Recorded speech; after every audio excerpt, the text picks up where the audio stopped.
Welcome back to RGM education YouTube channel. তো আজকে যে বিষয়টা নিয়ে এখানে ডিসকাস করব সেটা আপার প্রাইমারি রিলেটেড একটা বিষয়, যে বিষয়টা নিয়ে তোমরা বেশি করে কমেন্টস করেছো এবং জিজ্ঞাসা করেছো। সেই দুটো বিষয় এখানে আজকে আমি ডিসকাস করে দিচ্ছি, বিষয়টা যাতে তোমাদের মধ্যে আর কোনো ধোঁয়াশা বা আর কোনো ডাউট না থাকে। তো তোমাদের মধ্যে থেকে যারা বেশি করে জিজ্ঞাসা করছো আপার প্রাইমারিতে বসার জন্য আমার ডিএলএড বা আমার বিএড আমার রানিং আছে, মানে আমি একটা উদাহরণ হিসাবে ধরছি 23-25 সেশনে আমার ডিএলএড কোর্সটা চলছে বা আমার বিএড কোর্সটা চলছে, তাহলে আমি আপার প্রাইমারি দিতে পারবো কি না।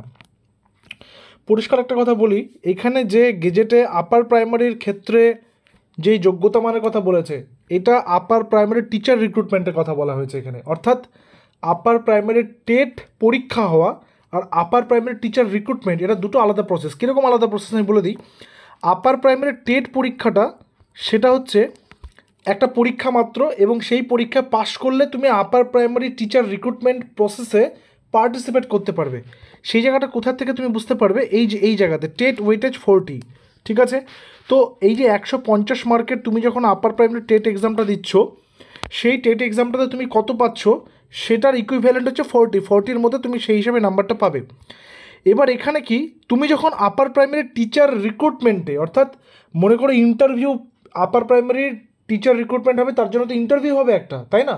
সেই ইন্টারভিউতে তুমি পার্টিসিপেট করছো। ইন্টারভিউতে পার্টিসিপেট করার আগে তোমার বিএড অথবা ডিএলএড এই কোর্সটা কমপ্লিট থাকতে হবে। কিন্তু তুমি আপার প্রাইমারি টেট পরীক্ষা দেবে, টেট এক্সামটা দেবে, সেই টেট এক্সামটাতে কিন্তু তোমার কমপ্লিট না হলেও চলবে, তুমি অ্যাপিয়ারিং দিয়েও বসতে পারবে। কেন? কারণ এনসিটিইর নিয়মটাতে কিন্তু তাই বলা হয়েছে, এবং এই গেজেটও পরিষ্কার বলা হয়েছে যে এনসিটিইর যেগুলো নিয়ম রয়েছে সেই নিয়ম অনুযায়ী আমাদেরকে করতে হবে। তাহলে আশা করি আপার প্রাইমারি টেট পরীক্ষা আর আপার প্রাইমারি টিচার রিক্রুটমেন্ট এই দুটোর ব্যাপারটা ক্লিয়ার হয়েছে।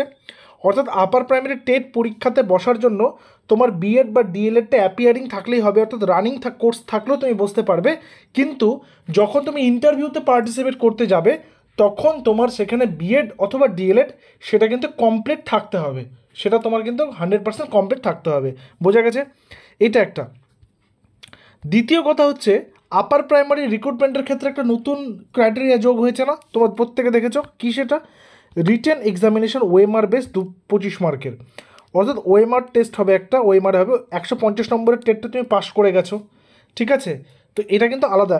এইখানে 25 মার্কের তুমি যেই সাবজেক্টটা সিলেক্ট করেছো সেই সাবজেক্টের উপরেই পরীক্ষাটা কিন্তু হবে, ঠিক আছে। যে সাবজেক্টটা তুমি সিলেক্ট করেছো তোমার স্পেসিফিক, সেটা তুমি ইংলিশ নিতে পারো, সেটা সায়েন্স নিতে পারো, সেটা বেঙ্গলি নিতে পারো, উর্দু নিতে পারো, অ্যারাবিক, যেটাই তুমি নিতে পারো, সেই সাবজেক্টের উপরে এমসিকিউ একটা কিন্তু টেস্ট হবে ওএমআর বেসড। এবং এটা কিন্তু সম্ভাব্য, আমি বলছি এটা সম্ভাবনা বেশি, এটাই সম্ভাবনা বেশি। কারণ টেট পরীক্ষাতে ওখানে তো ওরা তোমার ইকুইভ্যালেন্ট, তোমার তো মানে ইভ্যালুয়েশন করে নিচ্ছে, সেখানে তোমাকে সিডিপি, তারপর বেঙ্গলি, তারপর ইংলিশ, এবং তারপর তোমাদের যে নির্বাচিত পেপারটা অর্থাৎ এসএসটি বা সায়েন্স অ্যান্ড ম্যাথস, সেটা তো তোরা নিয়েই নিচ্ছে। তারপর তুমি যেই সাবজেক্টটা সিলেক্ট করবে সেই সাবজেক্টের উপরেই পরীক্ষাটা হওয়াটা কিন্তু লজিক্যাল, এবং এটাই লজিক, ঠিক আছে। কিন্তু এটার সিলেবাস কী হবে না হবে সেটা যখন আপার প্রাইমারির যখন নোটিফিকেশান দেবে তখন সেখানে বিস্তারিতভাবে বলা থাকবে, সেটা তখন আমরা পাবো, তখন জানতে পারবো। এখন এটা নিয়ে আমাদেরকে ভাবার বিষয় নয়, আমাদের ভাবতে হবে আপার প্রাইমারি টেটের কী বিষয়টা রয়েছে, ঠিক আছে। তো আশা করি দুটো কোয়েশ্চেন তোমরা যারা কমেন্ট সেকশনে করেছো বারংবার, সেই বিষয়টা তোমাদের ক্লিয়ার হয়েছে। ডেমনস্ট্রেশনটা কি, লেকচার ডেমনস্ট্রেশন তোমরা প্রত্যেকে জানো, সেখানে তোমাদেরকে টপিক দেবে, সেই টপিক অনুযায়ী তোমাদেরকে পড়াতে হবে। আর ওরাল ইন্টারভিউতে থাকছে 15 নম্বর, মানে পার্সোনালিটি টেস্টে থাকছে 15 নম্বর, আর টিচিং এক্সপিরিয়েন্সের জন্য 5 নম্বর দিয়েছে, ঠিক আছে।